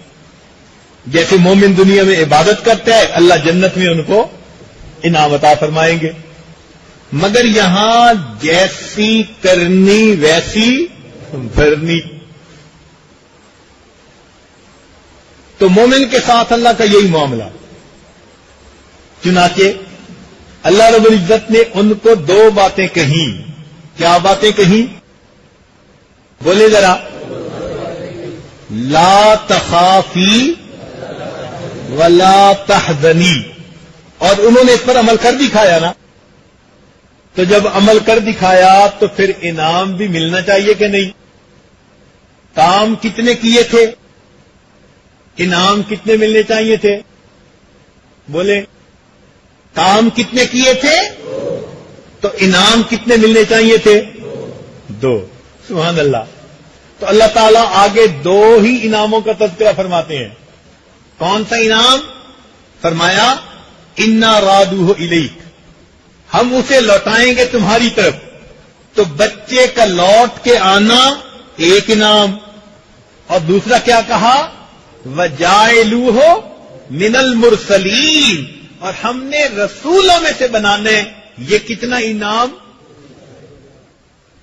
اب یہاں تک تو آپ تفسیر میں نکتے پڑھتے رہتے ہیں، ایک نکتہ آپ کو اور بھی بتائیں جو بہت ساری تفاسیر کا مطالعہ کرنے کے بعد ملے گا۔ وہ یہ کہ اللہ تعالیٰ نے 2 باتوں کا حکم دیا تھا، ایک کا تعلق حصی کیفیت کے ساتھ تھا، خوف علیہم، اور دوسری کیا تھی؟ ولا ہم یحزنون، اور یہ کیا چیز ہوتی ہے؟ یہ غیر محسوس قسم کی چیز ہوتی ہے، دوسرا بندہ نہیں محسوس کرتا کہ پتہ نہیں اس کا دل غمزدہ ہے یا نہیں، وہ تو غمزدہ بندے کو پتا ہوتا ہے نا، ظاہر میں کسی کو کیا پتا کہ دل میں کیا؟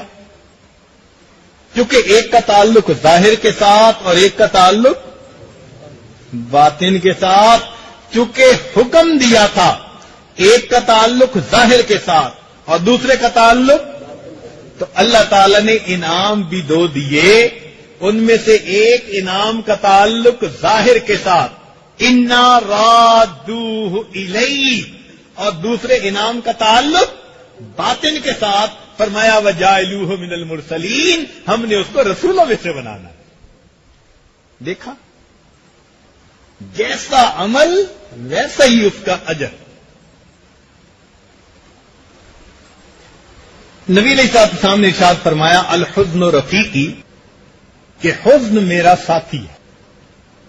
حزن کہتے ہیں ایک غم کو جو کسی خیر خواہ کے دل میں کسی دوسرے بندے کے بارے میں ہوتا ہے جو اپنے آپ کو نقصان پہنچا رہا تھا، جو اپنے آپ کو نقصان پہنچا رہا۔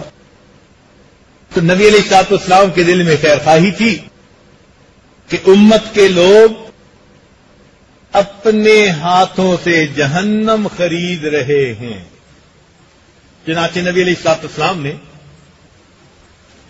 معراج کی رات جہنم کے حالات کو دیکھا۔ حدیث پاک میں ہے، ذرا توجہ فرمائیے گا۔ علی رضی اللہ عنہ آئے گھر پہ اور فاطمہ رضی اللہ تعالی عنہا کو بتایا کہ فاطمہ 3 دن سے نبی علیہ الصلوۃ والسلام پر عجیب کیفیت طاری ہے، اللہ کے نبی نماز پڑھنے کے لیے مسجد میں آتے ہیں، فوراً واپس چلے جاتے ہیں، کسی سے گفتگو نہیں کرتے، اور گھر جا کر بھی مصلی ہی کے اوپر ہیں، ازواج سے بھی کلام نہیں فرما رہے، اور نبی علیہ السلام مستقل روتے جا رہے ہیں۔ آپ بیٹی ہیں، لاڈلی ہیں، آپ جائیں اور جا کر پوچھیں۔ تو فاطمہ الزہرا رضی اللہ تعالیٰ عنہ فوراً گئی، دیکھا کہ نبی علیہ الصلوۃ والسلام واقعی بہت غمزدہ ہیں، پاس جا کر بیٹھی، عرض کیا کہ ابا جان آپ کیوں اتنے مغموم ہیں؟ کس چیز نے آپ کو غم زدہ کیا؟ ماں یبکی، کیا چیز آپ کو رلا رہی ہے؟ کس وجہ سے آپ رو رہے ہیں؟ نبی علیہ السلام نے فرمایا فاطمہ مجھے خیال آ رہا ہے کہ جب میں نے معراج کی رات جہنم کو دیکھا تو میں نے کچھ عورتوں کو عذاب پاتے دیکھا، وہ نقشہ میرے سامنے ہے، اور امت کے غم کی وجہ سے میں اس وقت اللہ سے اس امت کی مغفرت مانگ رہا۔ اے اللہ کے نبی آپ نے کیا دیکھا؟ تو حدیث پاک میں آتا ہے کہ نبی علیہ السلام نے 6 عورتوں کا تذکرہ کیا، ان 6 عورتوں میں سے 2 عورتوں کا تذکرہ بتا دیتے ہیں۔ فرمایا کہ میں نے ایک عورت کو دیکھا کہ اپنی زبان کے ذریعے سے لٹکی ہوئی ہے. اب آپ دیکھیں زبان کتنی نازک ہوتی ہے، بندہ پکڑ کے تھوڑا سا کھینچ لینا تو اتنی تکلیف ہوتی ہے. وہ عورت اپنی زبان کے ذریعے لٹک رہی تھی، جیسے کسائی کسی بکرے کے سر کو اوپر کیل کے ساتھ لٹکا دیتے ہیں کہ کان کے اندر کیل گھسا دیا اور لٹک گئی. وہ پوری عورت جہنم کے اندر اپنی زبان کے ذریعے لٹک رہی تھی. اللہ کے نبی وہ کون عورت تھی؟ فرمایا یہ وہ عورت تھی جو دوسروں کی غیبت کرتی تھی، تانے دیتی تھی، اپنی زبان سے دوسروں کو ایذا پہنچاتی تھی، زبان کا غلط استعمال کرتی تھی. اس کو اللہ رب العزت جہنم کی آگ میں اس طرح فرائی کریں گے. ایسے ہی ہوتے ہیں نا جو فرائیڈ چکن لینے جاتے ہیں، تو ہم نے دیکھا کہ وہ اس کو لٹکا دیتی ہیں اور وہ نیچے سے بھونا جا رہا ہوتا ہے. اللہ تعالیٰ بھی ایسی عورت کو زبان کے ذریعے لٹکا کر جہنم کی آگ میں بھونیں گے. اے اللہ کے نبی دوسری عورت کون؟ نبی علیہ السلام نے فرمایا کہ فاطمہ میں نے دیکھا کہ ایک عورت ہے جس کے سینے کے دونوں پستانوں کے اندر ایک سلاخ ڈالی گئی، یعنی ایک طرف سے سلاخ ڈالی گئی اور ایک پستان سے ہوتی دوسرے کے اندر سے گزر گئی، اور اس سلاخ کے ذریعے اس عورت کو جہنم کی آگ کے اندر لٹکایا گیا. کتنی تکلیف میں ہوگی وہ. اے اللہ کے نبی یہ کون تھی؟ فرمایا یہ زانیہ عورت تھی جو اپنے آپ پر غیر مردوں کو قابو دیتی تھی. اس عورت کو جہنم کی آگ میں اس طرح لٹکا کر بھونا جائے گا. تیسری عورت کون؟ فرمایا کہ میں نے دیکھا کہ ایک عورت اپنے بالوں کے ذریعے سے لٹکائی گئی ہے. بال کتنے نازک ہوتے ہیں. بچہ بھی اگر ماں کے بال پکڑ کے کھینچے نا، چھوٹا دودھ پیتا بچہ، تو ماں کے آنسو کئی دفعہ نکل آتے ہیں کہ بچے نے میرے بال کھینچے ہیں. اس عورت کو بالوں کے ذریعے سے لٹکا دیا جائے گا. تو پوچھا کہ اللہ کے نبی اس کو کیوں ایسے لٹکایا جائے گا؟ فرمایا یہ بے پردہ گھر سے باہر نکلنے والی اور گھومنے والی عورت تھی. اس کی بے پردگی کی وجہ سے اللہ تعالیٰ اس کو ایسا سزا دیا. تو تین عورتوں کے بارے میں تو میں نے آپ کو بتا دیا، اور باقی تین عورتوں کے بارے میں پوچھنا ہو تو پھر ایک بیان ہے 6 جہنمی عورتیں. خطبات کی کسی کتاب میں 1.5 گھنٹہ تفصیل کے ساتھ وہ کتاب پڑھیے. تو بتانا یہ مقصد تھا کہ اس وقت نبی علیہ السلام بڑے غمزدہ تھے. پھر اس وقت جبریل علیہ السلام آئے اور انہوں نے کہا کہ اللہ کے نبی، اللہ رب العزت نے ارشاد فرمایا ہے میرے محبوب اتنا غمزدہ نہ ہو، ہم آپ کی امت کے بارے میں آپ کے دل کو خوش کر دیں گے. تو تیسرے دن نبی علیہ السلام مسکرائے. تو اللہ کے محبوب کو غم تھا اپنی امت کا. رات کو بھی روتے تھے، دن میں بھی اللہ سے مانگتے تھے. وہ جو جہنم کے دیکھے ہوئے مناظر تھے وہ اللہ کے محبوب کو غمگین کر دیتے تھے. اس لیے نبی علیہ السلام نے فرمایا الحزن رفیقی، کہ حزن میرا ساتھی ہے. حدیث پاک میں آتے ہیں نبی علیہ السلام جب نماز پڑھنے لگتے تھے تو آپ کے سینے سے اس طرح کی آواز آتی تھی جیسے ہنڈیا آگ پہ پک رہی ہو تو ہنڈیا کے ابلنے کی آواز ہوتی ہے. اس طرح نبی علیہ السلام کے سینے مبارک سے آواز آتی. اتنا غم تھا امت کا.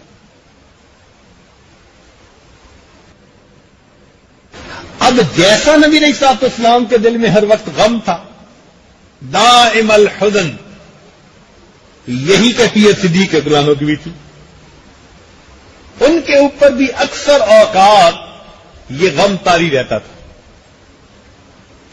چنانچہ ان کی اہلیہ فرماتی تھی کہ ابو بکر کو لوگوں پر فضیلت نماز اور روزے کی وجہ سے نہیں بلکہ دل کے اس غم کی وجہ سے ہے جو اللہ نے لوگوں کا ان کے دل میں ڈال دیا ہے.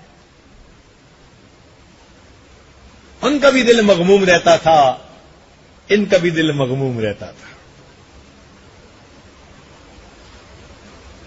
نبی اسلام نے فرمایا من اراد ان ينظر الى میت یمشی علی وجہ الارض فلینظر الی ابن ابی قحافہ.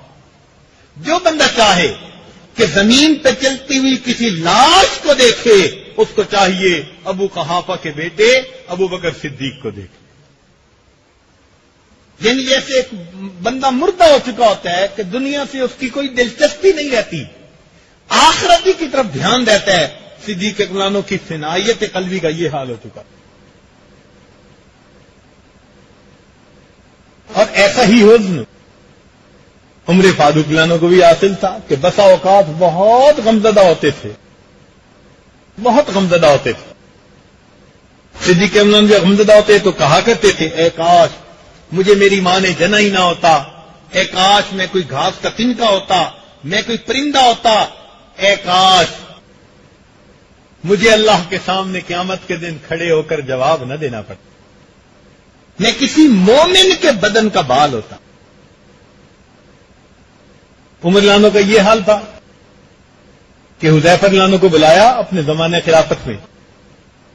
ایک طرف لے گئے, حذیفہ مجھے پتہ ہے کہ نبی علیہ السلام نے آپ کو منافقین کے نام بتا دیے, اور مجھے یہ بھی پتہ ہے کہ نبی علیہ السلام نے یہ نام آگے بتانے سے منع کر دیا, مگر حذیفہ میں آپ سے منافقین کے نام تو نہیں پوچھتا, اتنا پوچھتا ہوں بتا دو کہیں میرا نام تو ان میں شامل نہیں. اتنا غم تھا. چنانچہ جب عمر لانوں کی شہادت کا وقت قریب آیا, بیٹے کو بلا کر وصیت فرمائی, بیٹے جب میری روح نکل جائے جلدی مجھے نہلا دینا, کفنا دینا اور جلدی دفنا دینا. اور یہ 2-3 دفعہ اس کو کہا تھوڑے وقت میں. تو انہوں نے کہا کہ ابو جان ہم جلدی کریں گے, آپ کیوں بار بار اتنا اصرار کر رہے ہیں؟ تو جب انہوں نے یہ کہا تو عمر لانوں نے عجیب جواب دیا. عمر لانوں نے آگے سے جواب دیا کہ بیٹے میں اس لیے کہتا ہوں کہ اگر اللہ رب العزت مجھ سے راضی ہوئے تو تم جلدی مجھے اللہ سے ملا دینا, اور اگر اللہ رب العزت مجھ سے ناراض ہوئے تو تم میرا بوجھ جلدی اپنے کندھوں سے اتار دینا, اور عمر کے انجام کو تو اللہ بہتر جانتا, عمر کے انجام کو تو اللہ بہتر جانتا. اور یہی کیفیت امت کے اولیاء. چنانچہ حسن بصری رحمت اللہ کے بارے میں آتا ہے اتنا ان کے دل میں حزن رہتا تھا کہ جب چل کے آ رہے ہوتے تھے تو یوں لگتا تھا یہ وہ نوجوان ہے جو اسی وقت اپنے باپ کو قبرستان میں دفن کرنے کے بعد واپس آ رہا ہے. ایسے غم بیٹھے ہوتے تھے, اس طرح مغموم ہوتے تھے, لگتا تھا یہ وہ مجرم ہے جس کی پھانسی کا حکم صادر ہو چکا, اب اس کے اوپر غم چھا چکا ہے. ایسے مغموم رہے. رابعہ بصریہ کا بھی ہے. چنانچہ اس کے بارے میں آتا ہے کسی بندے نے کھانے کے لیے مرغ پیش کیا, اماں یہ مرغ کھا لے, بھونا ہوا تھا. رابعہ بصری رونے بیٹھ گئی. اماں رو کیوں رہی ہے؟ کہنے لگے بیٹا مرغ مجھ سے تو مرغ ہی اچھا. کہ وہ کیسے؟ بیٹے اس مرغ کو پہلے ذبح کیا گیا, اس کی جان نکال دی گئی, اس کے بعد اس کے گوشت کو آگ میں بھونا گیا, اور اگر قیامت کے دن میری خطاؤں کو اللہ نے نہ بخشا تو رابعہ کو تو زندہ حالت میں جہنم کی آگ میں بھون دیا جائے. بیٹے مجھ سے تو یہ مرغی اچھا ہے. ایک خوف تھا، ایک ڈر، غم ہوتا تھا ہر وقت. ہمارے اکابر کی بھی یہی کیفیت تھی. حضرت مدنی رحمت اللہ کے بارے میں آتا ہے، تہجد میں اٹھتے تھے اور دعا مانگتے ہوئے اس طرح روتے تھے، لگتا تھا کہ جس طرح کوئی بچہ اپنے باپ سے کسی غلطی کی وجہ سے پٹ رہا ہوتا ہے اور معافیا مانگ رہا ہوتا ہے، اس طرح وہ اپنے رب سے رات کو معافیا مانگ رہے. حضرت مولانا احمد لاہوری رحمت اللہ علیہ بہت کثیر البکا تھے، کثرت کے ساتھ روتے تھے، نشان بن گئے تھے آنسوؤں کے، اتنا روتے تھے. ان کے بارے میں مشہور واقعہ ہے کہ جب ان کی وفات ہوئی تو ان کی قبر سے خوشبو آتی تھی، جس طرح امام بخاری رحمت اللہ علیہ کی قبر سے خوشبو آتی تھی. تو ان کو ان کے خلیفہ نے خواب میں دیکھا، پوچھا کہ حضرت آگے کیا بنا؟ تو فرمانے لگے کہ اللہ رب العزت کے سامنے پیشی ہوئی اور اللہ رب العزت نے مجھ سے پوچھا کہ احمد علی اتنا کیوں روتے تھے؟ احمد علی اتنا کیوں روتے تھے؟ کہ جی پھر فرمانے لگے میں تو بہت ڈر گیا، اس لیے کہ میں نے سنا تھا کہ جس سے پوچھ گچھ ہونے لگ گئی منو کی سفل حساب فقط عذبا، تو میں سمجھا کہ کہیں شاید پوچھ گچھ ہونے لگ گئی، تو میں تو اور ڈر گیا. مگر میرے اس ڈرنے پر اللہ رب العزت کی رحمت جوش میں آئی. فرمایا احمد علی زندگی میں بھی ڈرتا تھا، اب بھی ڈر رہا ہے. تیرا ایسا نام اعمال میرے پاس آیا کہ میں نے تیری بھی مغفرت کر دی، اور جس قبرستان میں تجھے دفن کیا گیا اس قبرستان کے تمام موتا کی بھی میں نے مغفرت کر دی. یہ غمزدہ رہنے والوں کو اللہ کی طرف سے انعام ملے گا.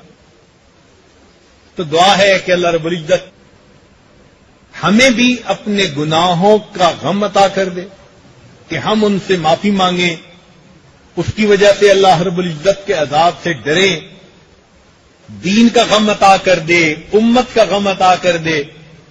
اللہ رب العزت اسلام کا غم عطا فرما. آج تو پتہ نہیں دل میں کیا کیا غم نوجوانوں نے بسائے ہوئے ہوتے ہیں. اللہ رب العزت یہ دین کا غم ہمیں عطا فرما دے. حدیث پاک میں آتے ہیں اللہ تعالیٰ کسی بندے پر دو خوشیاں اکٹھی نہیں کرے گا اور کسی بندے پر دو غم اکٹھے نہیں کرے گا. تو پوچھا گیا جی کیا مطلب؟ فرمایا جو دنیا میں بے غم ہو کر زندگی گزارے گا اسے اللہ تعالیٰ آخرت کا غم عطا فرمائیں گے، اور جو دنیا میں غم کے ساتھ، دین والے غم کے ساتھ زندگی گزارے گا اللہ تعالیٰ آخرت کے غم سے اس کو نجات عطا فرمائے. عزیز طلباء، آج اس دین کو اپنا غم بنا لیجیے، اسی کی خاطر جینا، اسی کی خاطر مرنا، اس کو زندگی کا مقصد بنا لیجیے. یہ ایک نسبت ہے نبوت والی. جو نبی علیہ الصلوۃ والسلام کے وارث بنیں گے ان تمام کی زندگی اسی طرح گزرے گی جیسے نبی علیہ الصلوۃ والسلام نے گزاری. لہذا تہجد اٹھ اٹھ کر اپنے لیے بھی دعائیں مانگا کریں، امت کے لیے بھی دعائیں مانگا کریں. اللہ رب العزت ہمیں اس دین کی خاطر جینے کی، اسی دین کی خاطر زندگی گزارنے کی اور دینے کی توفیق عطا فرمائے، اور اللہ تعالیٰ قیامت کے دن نبی علیہ السلام کے قدموں میں ہمیں جگہ عطا فرما دے، اور دنیا کے اس دین کے غم کے بدلے اللہ ہمیں بھی ان میں شامل فرما دے جو جنت میں داخل ہو کر کہیں گے الحمدللہ الذی اذھب عنا الحزن. اللہ تعالیٰ قیامت کے دن جنت میں داخل فرما کر ہمارے حزن کو بھی ختم فرما دے. تو نبی علیہ السلام نے فرمایا الحزن رفیقی، حزن میرا رفیق ہے. وآخر دعوانا ان الحمدللہ رب العالمین. تھوڑی دیر مراقبہ کر لیجئے.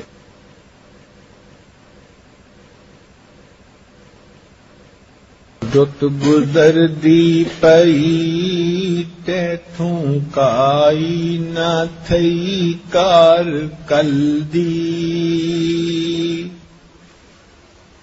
غافلا جوڑ موڑی عمل دی. رت گزر دی پئی تیتھوں کائی نہ تھئی کار کل دی غافلا جوڑ موڑی عمل دی.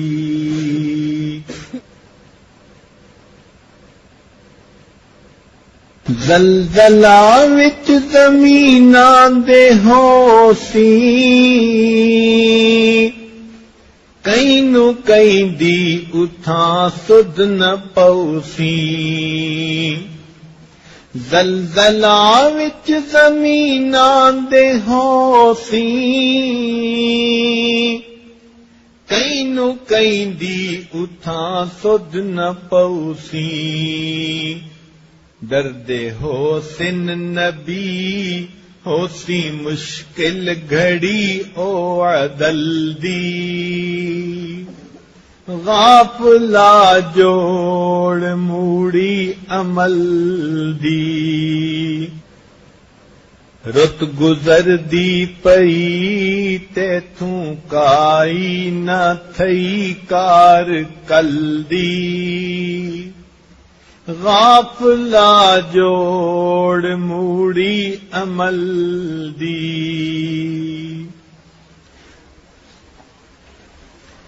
ماں پیو پترا تو ہو سن بیزارے کم نہ آسن اتھاں اج دے یارے.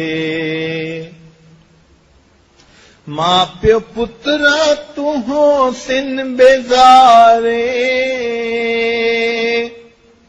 کم نہ آسن اتھاں اج دے یارے. سڈ مرے سی کھڑا کوئی نہ دے سی بھیرا او دی ولدی غافلا جوڑ موڑی عمل دی. رت گزر دی پئی تیتھوں کائی نہ تھئی کار کل دی غافلا جوڑ موڑی عمل دی. کئی شہنشاہ اتھاں رلدے ہو سن کئی غریباں دے مل اوندے پوسن. کئی شہنشاہ اتھاں رلدے ہو سن کئی فقیراں دے مل اوندے پوسن. اوے ہو سن بری گل کرے سی نبی جیندے ولدی غافلا جوڑ موڑی عمل دی. رت گزر دی پئی تیتھوں کائی نہ تھئی کار کل دی غافلا جوڑ موڑی عمل دی. وقت ہے رٹھڑے رب نو منا گھن مصطفیٰ نال آونج بنا گھن. وقت ہے رٹھڑے رب نو منا گھن مصطفیٰ نال آونج بنا گھن.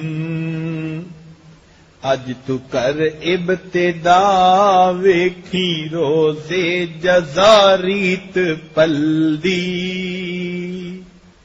غافلا جوڑ موڑی عمل دی ہوئے روزے نمازاں تو دورے مال و دولت کیتا پر غرورے ہوئے روزے نمازاں تو دورے مال و دولت کیتا پر غرورے اپنی سوچ ابتدا بھول گئے اے بھیرا گل اصل دی اپنی سوچ ابتدا بھول گئے اے بھیرا گل اصل دی غافلا جوڑ موڑی عمل دی غافلا جوڑ موڑی عمل دی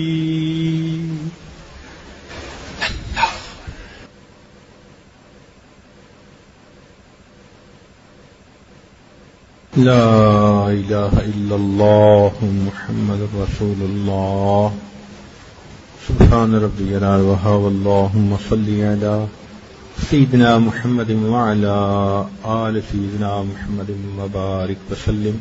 اے مالک، ہم آپ کے آج مسکین بندے ہیں، ہمارے گناہوں کو معاف فرما، ہماری خطاؤں سے درگزر فرما، ہمارے عیبوں کی پردہ پوشی فرما۔ اللہ ہماری نگاہوں کو پاک فرما، ہمارے دلوں کو صاف فرما، ہمارے سینوں کو اپنی محبت سے لبریز فرما، اپنے عشق کی آتش ہمارے سینوں میں پیدا فرما، ہمارے انگ انگ سے اپنے ذکر کو جاری فرما، روئے روئے سے اپنے ذکر کو جاری فرما، ہڈی ہڈی بوٹی بوٹی میں اپنی محبت پیدا فرما۔ رب کریم ہمارے ساتھ درگزر کا معاملہ فرما، میرے مولا ہمارے ساتھ رحمت کا معاملہ فرما۔ اے اللہ، ہم نے جتنے بھی گناہ کیے ہمارے سب گناہوں کو معاف فرما۔ اے اللہ، ہمیں گناہوں کی ذلت سے محفوظ فرما، طاعات کی عزت نصیب فرما۔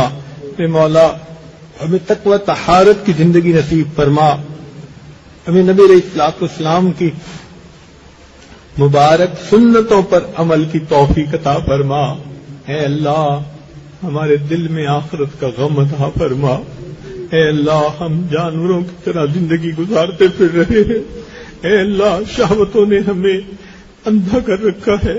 میرے مولا، ہم مجرم ہیں، گناہگار ہیں، اور آپ سے اپنے گناہوں کا اے اللہ معافی مانگتے ہیں۔ اللہ، ہمیں معاف کر دیجئے، رحمت کا معاملہ فرما دیجئے۔ اے اللہ، ہمیں قیامت کے سوال و جواب سے بچا لیجئے۔ اللہ، رحمت کا معاملہ فرمائیے۔ اے اللہ، بغیر حساب جنت عطا فرما دیجئے۔ میرے مولا، کرم کا معاملہ فرمائیے۔ اللہ، ہم سے تو دھوپ کی گرمی برداشت نہیں ہوتی، تیرے جہنم کی گرمی کہاں برداشت ہوگی۔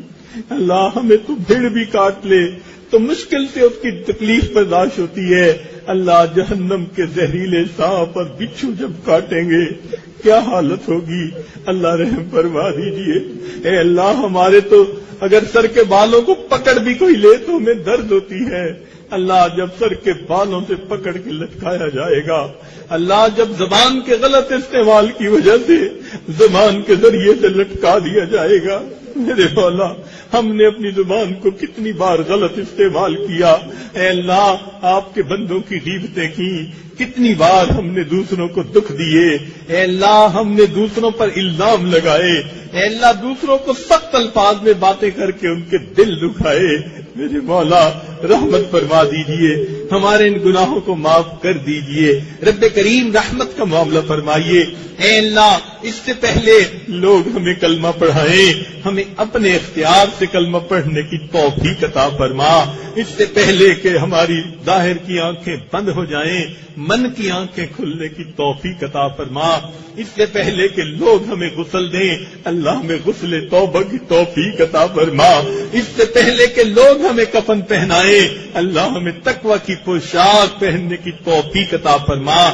اس سے پہلے کہ ہماری نماز پڑھی جائے، اللہ ہمیں نماز کی حضوری نصیب فرما۔ اور اس سے پہلے اللہ کہ ہم قیامت کے دن آپ کے سامنے کھڑے ہو جائیں، اللہ ہمیں اپنی رضا نصیب فرما۔ میرے مولا ہمارے حال پر رحمت کی نظر فرما. اے اللہ اگرچہ ہمارے گناہ بہت زیادہ ہیں مگر اللہ آپ کی رحمت اس سے بھی زیادہ ہے. اے اللہ آپ نے ہی فرمایا اگر کوئی میرا بندہ اتنے گناہ لے کر آئے کہ زمین و آسمان کے خلا کو پر کر دے، اتنے گناہ لے کر آئے کہ سمندر کے پانی کے قطرے بھی کم ہو جائے، کتنے گناہ لے کر آئے کہ ساری دنیا کے درختوں کے پتے بھی کم ہو جائیں، اتنے گناہ لائے کہ اگر اس جو ہے زمین کے ریت کے ذرات بھی تھوڑے ہو جائے اور مجھ سے وہ امید رحمت رکھے تو میں اپنی رحمت سے اس کے اتنے بڑے گناہوں کو بھی معاف کر دوں گا. اے اللہ ہمیں اپنے عمل پہ بھروسہ نہیں، ہمیں آپ کی رحمت پہ بھروسہ ہے. اللہ رحمت فرما دیجئے، اپنے بندوں پہ مہربانی فرما دیجئے، کرم کا معاملہ فرما دیجئے. رب کریم ہم پر احسان فرما دیجئے، ہمارے آنے والے وقت کو گزرے وقت سے بہتر فرما دیجئے. رب کریم بد نظری کو سے ہمیں محفوظ فرما لیجئے. اے اللہ ہمیں اخلاق اچھے بنا دیجئے، ہمیں نماز کی حضوری عطا فرما دیجئے. اے اللہ امانت میں خیانتیں جو ہم کرتے پھرے، اے اللہ اس پر ہمیں معافیاں مانگنے کی توفیق عطا فرما دیجئے. اے اللہ ہمارے حال پر رحمت کی نظر فرما دیجئے.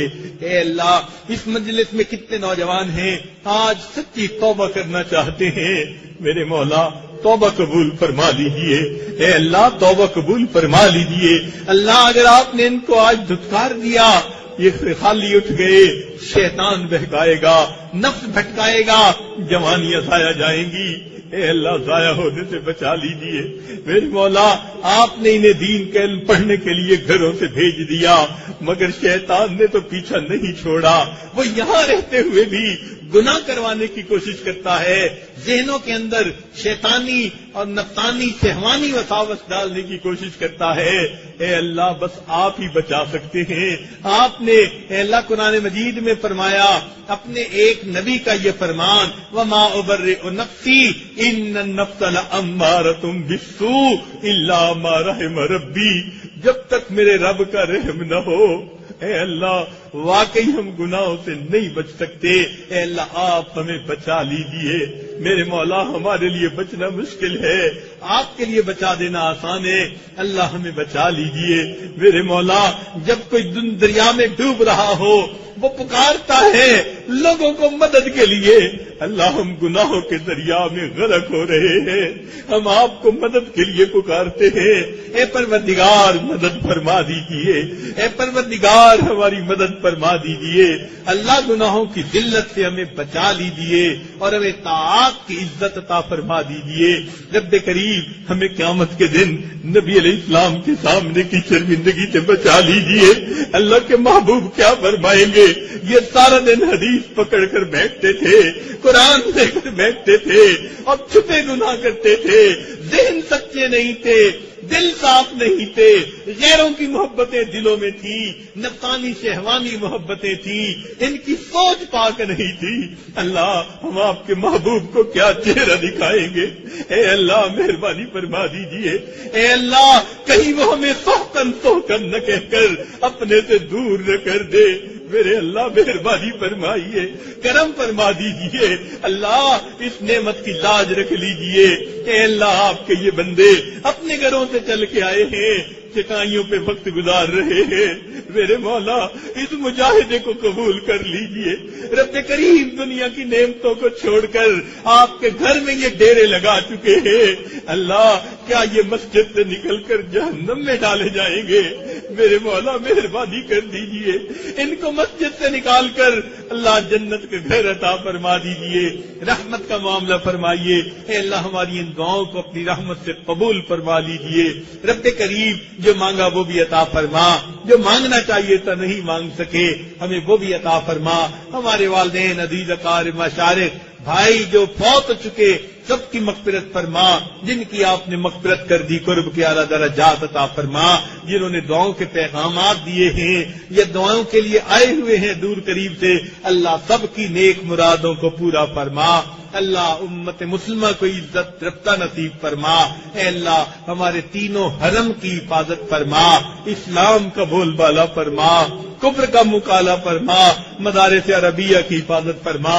اللہ وہ کتنے خوش نصیب ہوتے ہیں، احرام باندھ کر چلتے ہیں، لبیک اللہم لبیک پڑھتے ہیں۔ اللہ کوئی آپ کے گھر کا طواف کرتا ہے، کوئی مقام ابراہیم پہ سجدے کرتا ہے، کوئی حجر اسود کو بوسے دیتا ہے، کوئی غلاف کعبہ کو پکڑ کے دعائیں مانگتا ہے۔ اللہ ہمیں بھی زندگی میں یہ سعادتیں بار بار عطا فرما دیجئے، اپنے محبوب صلی اللہ علیہ وسلم کے در کی حاضری نصیب فرما دیجئے، اور اس راستے کی جو بھی رکاوٹیں ہیں اللہ ان کو دور فرما دیجئے۔ اے اللہ ہماری ان دعاؤں کو اپنی رحمت سے قبول فرما۔ ربنا تقبل منا انک انت السمیع العلیم تب علینا انک انت التواب الرحیم۔ صلی اللہ تعالی علی حبیبہ سیدنا محمد وآلہ واصحابہ اجمعین برحمتک یا ارحم الراحمین۔